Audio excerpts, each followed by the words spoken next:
Welcome to A Woman's Heart. I am really looking forward to this conversation. We have Lynn Blackburn here with us as we keep going with our summer reading series. And welcome, Lynn. Thank you for having me. I'm very happy to be here. Very, very good. And we've already had a delightful conversation. We have some common bonds. We are both Carolina girls, originally, and now living in other states, although you're still in the South Carolina. Yep. Yes, but I believe we will probably find some more common bonds as we continue the conversation. But before we do that, I always like to get to know my guests and let my audience get to know my guests. So tell us a little bit about yourself. And I always like to ask for something fun that isn't normally in your bio. Okay. So as you said, I'm a Carolina girl. I was born in the mountains of North Carolina, and then my dad was a pastor. We moved around a good bit, and I wound up at Clemson University where I met my husband, Okay. and I've been in South Carolina ever since. Which I still get to be a Carolina girl, just a different Carolina. Yeah. And we have three children. I homeschool our boys. Our oldest, our daughter, has special needs, and she is 22 years old, which is just crazy to me. So Oh my she's aged goodness. out of the school system and is doing different things now. And then my boys, I have a sophomore and an eighth grader in high school, Oof. sophomore in high school, and then an eighth grader. Almost done with this year. And they're baseball players. So we spend a lot of time at baseball games. That's the other half of my life is pretty much baseball games. Um, And bleacher seats. Yes. yeah, and we have a mini golden doodle who you might hear barking because there's people in the cul-de-sac, and he believes it is his assignment to guard me from anyone who dares step foot Hmm. in the cul-de-sac. Yeah. Even if they live here, it doesn't matter. Oh yeah. So yeah, but very random thing which I just thought of the other day that I have not thought about in a long time Okay. is that once upon a time, my first job, I worked at a Kmart in Okay. Hendersonville, North Carolina. Mhm. And at one time in my life, I knew how to drill the holes in a bowling ball. Oh, well, that is definitely different. I have not Different, had right? anyone talk about knowing how to drill the holes in a bowling ball. So I Uh, obviously there's a special drill for that, and is there that is. because you It's a customize them? oh yes, we did at Kmart. You could get a customized bowling ball at Kmart. I worked in the sporting goods and automotive section, as a matter of fact. I could Okay. sell you tires. I could sell you a hunting license. I could sell you a Okay. gun. I could help you. I could make keys and mix paint. I have a whole slew of random skills that most of which probably don't even matter anymore because it's all done differently now. Well, yeah, some And things are done then, differently. but for the bowling ball, there was a measurement. You would measure the fingers, and then we had this drill in the back, and they would leave their bowling ball, and we would set up the it held the ball and locked it in, and then you would drill it down for the three holes. Okay. Yes. So Very good. yeah, I don't know if that's how they do it. I don't know if they do it the same way anymore. I don't Well, think you may there's need to hardly any find out. Kmart's anymore Yeah. anywhere, but that is my random skill that I Okay. used to be able to do. Okay, I'm just going to throw it out there. I think that might be a fun little detail. You find out how they do it now so you can include it in one of your books. Because I am, Somebody should have a bowling. I really should have a bowling league. That would be fun. yeah, that just My might. mother-in-law is bowling every, I don't know, Monday or Tuesday. Oh yes, and she's going every in a league. So maybe somebody's Okay. going to have a bowling league. I don't know. We'll see. Yeah, yeah. Well, we'll see. Well, the more and more it is anything and everything is fair game for an author, This is true. especially This of, is true. fiction author. You can find all kinds of little random things to include and just go off on all sorts of little Hmm. rabbit trails as far as Oh, that. sure. Yeah. Well, and as part of your bio, you mentioned that you were not originally an author, that you started out as an engineer. And I loved how you put it that you felt like that was the season you were supposed to be in. Oh, yeah, And now it's a different season, and that God has used all of that. And I would love for you to absolutely. give us a little bit of that, how that process worked. How do you go from being an engineer to a homeschooling mom writing, romantic suspense? Well, yeah, I was never a writer. I wasn't one of those kids that's writing. because you hear people sometimes they talk about how they wrote their first book when they were Oh yeah. 5 or Oh something. yeah. And that was not me. My goal in life as a 4-year-old was to start school so that I could read for myself Oh, because I loved books. My okay. mother has pictures of me when I think I was 2, and I'm surrounded by my Dr. Seuss books, and I'm Oh, very proud of my books. And I have loved books forever, and I just wanted to be able to read for myself because it was slowing me down to have to wait for other people to read to me. And so I've always loved stories and loved reading, but not the writing. That wasn't something I was interested in at all. And I was good at was good at writing when I had to write, for school or something, but it wasn't something I thought, oh, let me write a story. But then and if you had asked me up until my probably 11th grade year of high school, I would have told you my favorite subjects were English and history. And that stayed the same. But then I really did fall in love with algebra and chemistry, which is, I know, it's a whole thing. okay. I There are still some don't people care that for are going, biology. yeah, and then other people are going, what? People are Like like, crazy. huh? Like, is that even a possibility? Um, to be fair, I did have a very, very cute algebra 2 teacher that Okay. most of the girls had a little bit of a crush on. But my chemistry teacher, Miss Barnwell at East Henderson High School, she was amazing. And she was passionate about her students and her subject, and she was very good at it. And she was an excellent teacher. And I really fell in love with chemistry. And I was actually planning I was considering medical school, but decided to get a major in something that, in my mind, I needed a major in something I could actually make a living in.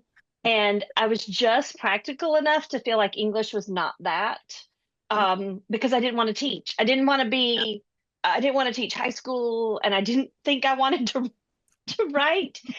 And I also, I guess I was just naive enough to think, sure, I'll do a chemical engineering. That'll be fine.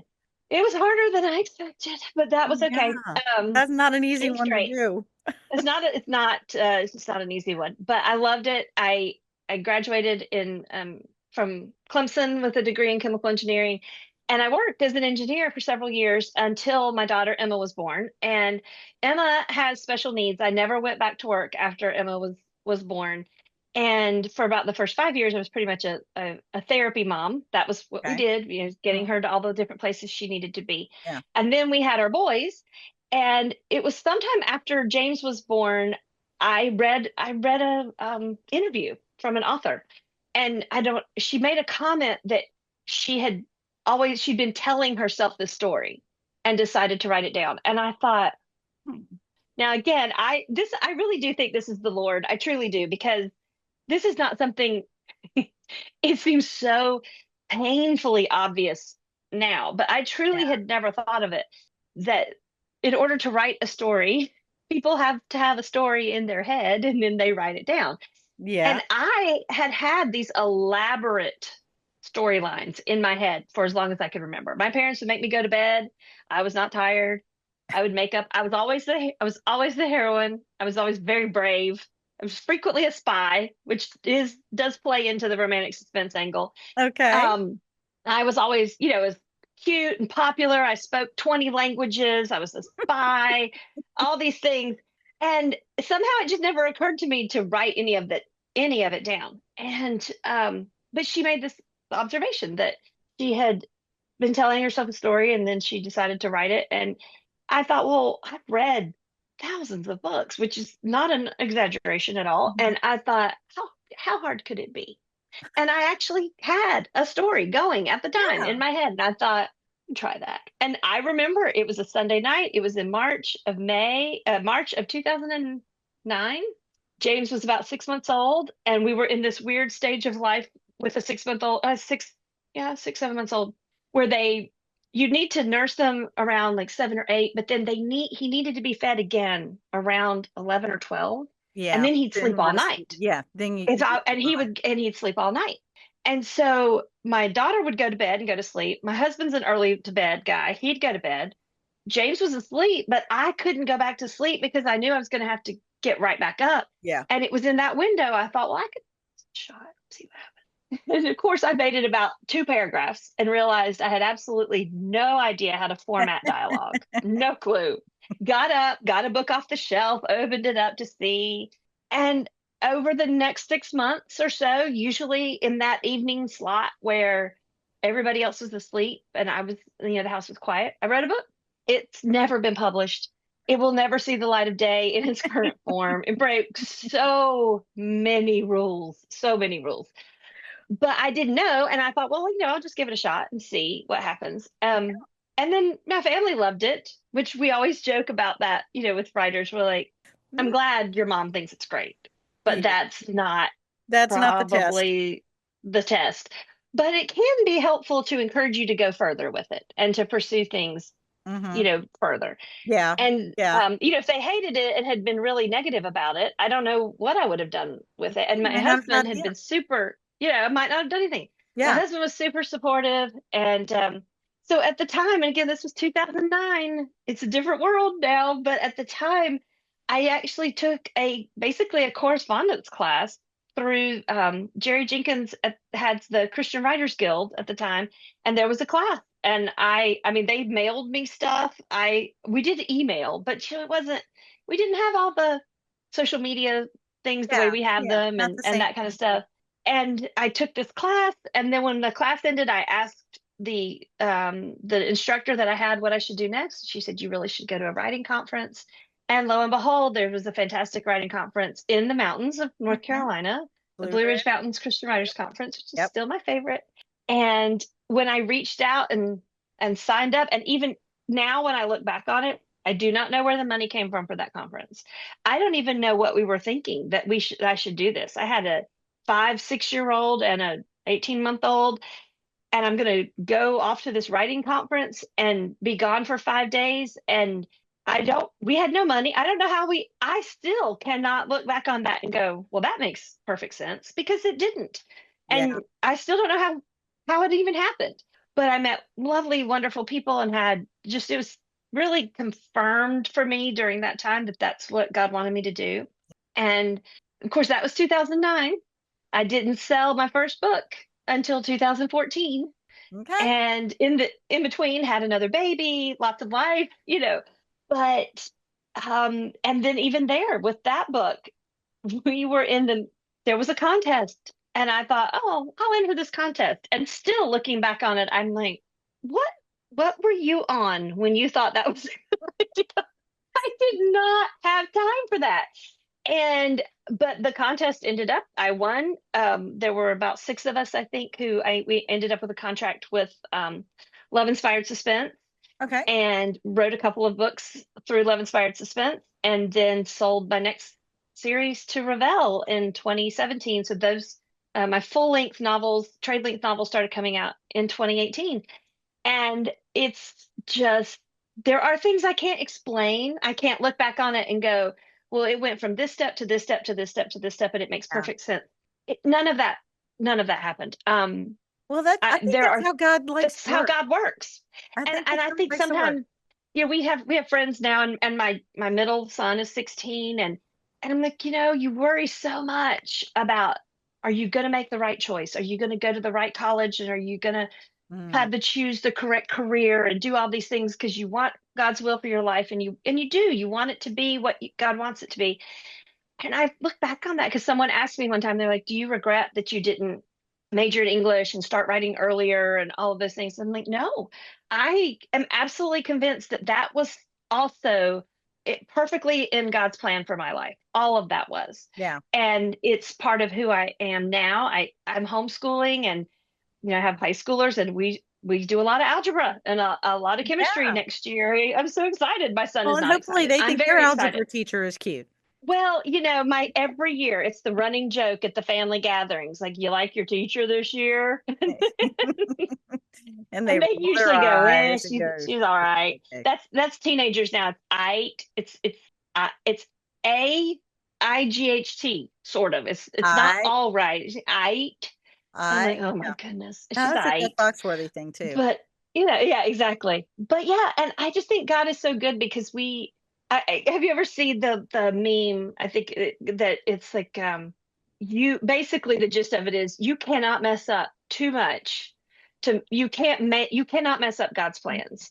Yeah. And I don't think any of that was a mistake. I think that was part of God's plan. I just think somehow we get it in our head sometimes that God's plan is going to be straight line from point A to point B, which is not biblical. I'm like, No, it's read not. the prophets, read Israel, read Paul. There was nothing straight line about anybody's plan. Yeah. And most of the time, I mean, we just had Easter. Look at what God did with Jesus from the birth and to his death and resurrection. None of that made any sense to anybody at the time. Like that's not how they would have done it. But that was all part of God's plan. And I think it's beautiful when I'm 50 now and I have a little bit more perspective than I did, where I can look back on it and go, none of those things were mistakes. They were all part of the plan God had for me and the direction we were going and what he wanted. And then also to be open to him sending you off in a direction that's completely other and Yeah. not what you would have expected, because he's like that. He can do that. He can send you in Yeah. one direction so that at some point you pivot and go a different way, and it's all beautiful and all part of what he has in store, so that you meet the people he wants you to meet, Yeah. and touch the lives he wants you to touch and be part of different groups at different times. So yeah, it's definitely not a, I don't know that anyone truly has a traditional writing career, but No. I definitely did not get there any way, shape, or form the normal way. But I do get to sometimes tell these precious little high school students who are stressed out, and I'll look at them and I'll be like, okay, Okay. Miss Lynn here started out as an engineer, now writes books. None of that was, and God will use whatever if you're seeking Him, Yeah.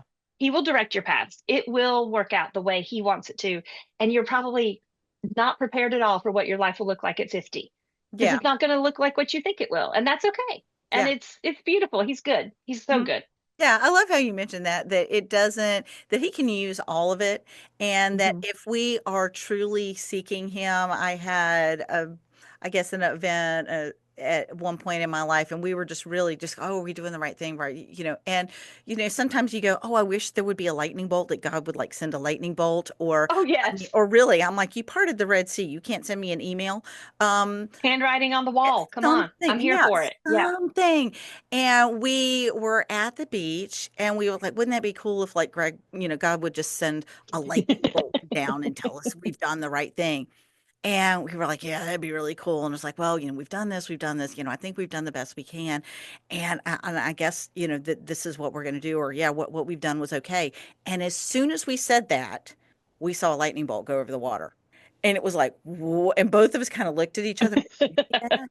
Yeah, I saw that. That was kind of weird. And my takeaway was, when we are like, God, I really want to do what you want me to do, even if we kind of veer off, he uses it all, and we can't get so far off the Absolutely. path that he can't bring us back. And so whenever Absolutely. I've been going, okay, what am I supposed to do? What am I supposed to do? It's like, just keep going. You're doing, You're or doing. you remember that thing I told you a while ago that you still haven't done? Yeah, that Yes. hasn't changed. And I'm like, yeah, you remember Jonah? Hmm. Yeah, Mhm. still do the last thing that I told you. You still haven't done that. Absolutely. I'm not going to give you something new just because you don't like the other one, which that one's a little harder to swallow Okay, that is, sometimes. yes, for sure. Yes, yes, it is. Well, and you've mentioned you've got these books and you love to write suspense. And I like when you put in that you write suspense because you're a chicken. Oh, I am the worst. The absolute worst. I, yeah. I mean, I, So you can live vicariously through your characters, I is could what never I have done said. it. I was making my bed this morning and somehow knocked over a small trash can and it kind of scraped along. And I was like, what just happened? It took me a minute to figure out what the sound was.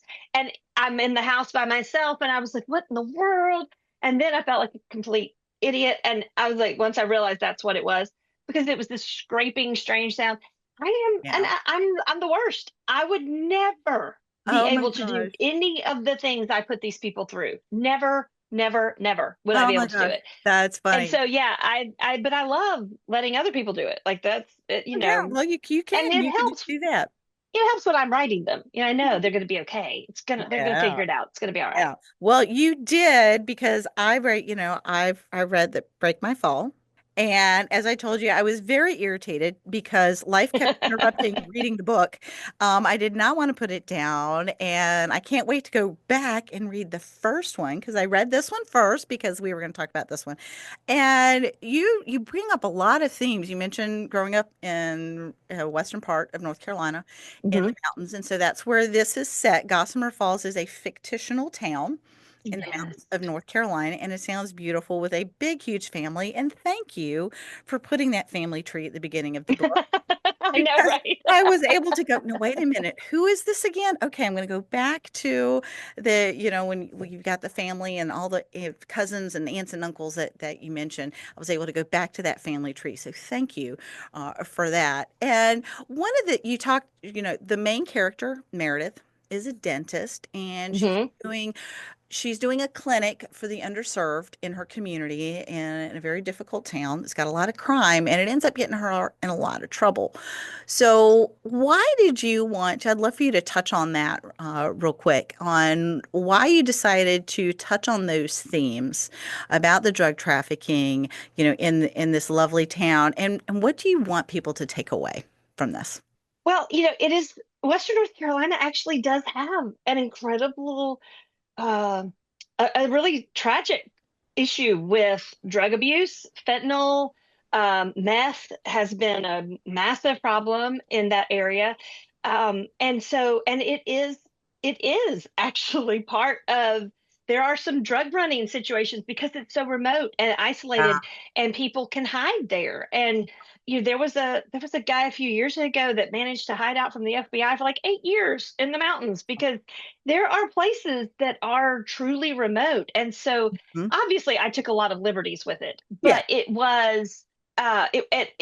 is a real thing that happens in that area. And so I had to obviously, I played with it some, but if you do, I mean, I have the research of, you Yeah. know, ATF agents and local sheriff's offices and DEA agents and different people in that area who talk about meth used to be the big thing, and now fentanyl is becoming more and more of an issue, and the Okay. combination and the tragic deaths where people think they're getting meth, but they've actually gotten some kind of mixed in with fentanyl, and then they have this tragic situation and a lot of overdoses and things like that. And so um, a lot of times when I'm writing something like this, I'll take something, a little piece of information that I got from a news article or something that trick, and then I just kind of run with it and I, make it my own.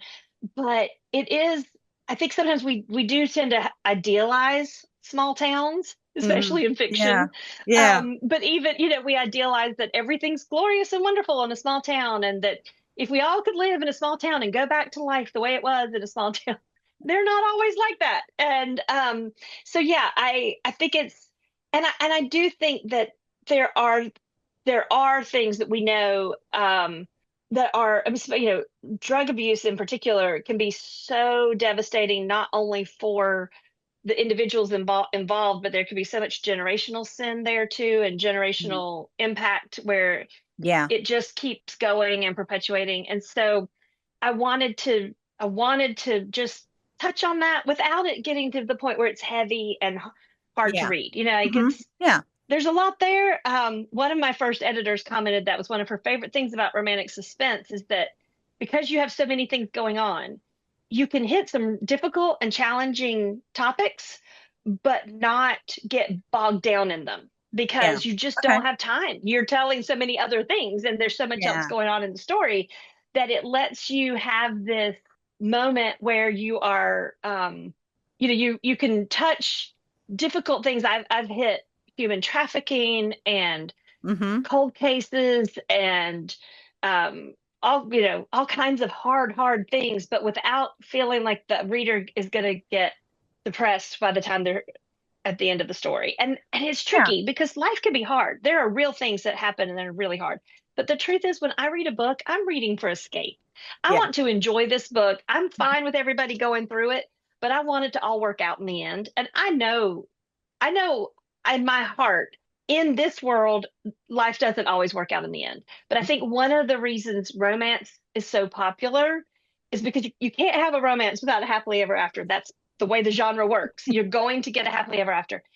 I just think we're hardwired in our DNA from God because there is an actual ultimate happily ever after for those who are in Christ. And there's part of us, we were always meant to have this Mhm. phenomenal love is all encompassing and beautiful and wonderful. And the little glimpses of it we get on earth, that's just a taste of what we're going to have later. Yeah. But I think that's part of why it's so popular, not necessarily in Christian culture, even, but in general, because the heart wants that happily ever after and that everything will work out.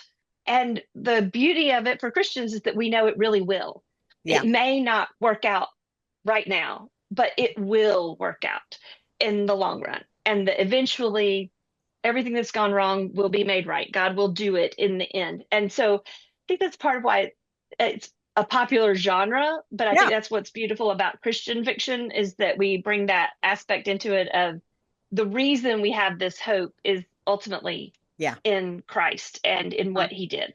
Yeah, yeah, and I do think you have a point. I tell people, I said I don't watch. I want to know just enough of the news so that I'm not ignorant of anything and everything, but I don't want to stay there. I said there's enough negativity in the world. If I'm going to watch a TV show or read a book, I do. I want I want a nice positive spin on it because there's enough yuck in reality that I don't need to then stew myself up in more of it. And do you have, since we're in the middle of the summer reading series, I did have a question for you. Do you Okay. have a favorite summer read? Do you have a Oh, favorite book? okay. Well, you can't choose a favorite book. I mean, Okay. Well, a favorite book just is think of like, something that would be good to recommend to people or an author or something. okay, well, I have Yeah, one you because, know so many authors, before, it's kind of like Sophie's Choice a little bit. It's like well, who do there's so many to choose from. it's so hard. I will say because of you and I had chatted beforehand, Mhm. your upcoming trip. Have you Pepper Basham? Yes, she was on last year's summer Did reading you have Pepper? Okay, series. Yes, so we had Pepper Basham, and Pepper's she has a new books. book. She Yeah. has a new one, Some Like It Scott. Hmm. I haven't read Yes. it yet, but I can't wait to read it. I also, and I have not read this one yet, but it is on my list because it feels like a perfect summer read. Because again, I have baseball people in my life. Okay. Let's see, I want to make sure I say because it's such a it's a catchy little title, and I want to make sure I don't tell you the wrong title because that would be Okay. bad. Oh, Um, we want people to be able but to find it. it's a baseball book. It's like a writer and a baseball player. And I think that is such a fun concept for summer. Like oh, there Yeah. it is. Yeah. First Love, Second Draft. That's it. Okay. First Love, First Love, Second Second Draft Draft. by Becca Kinzer.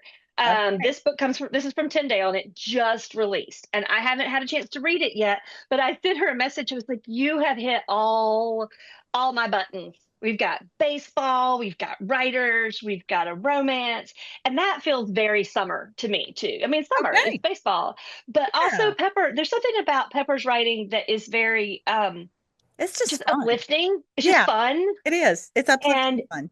she writes everything. She writes multiple genres. You just can't go wrong.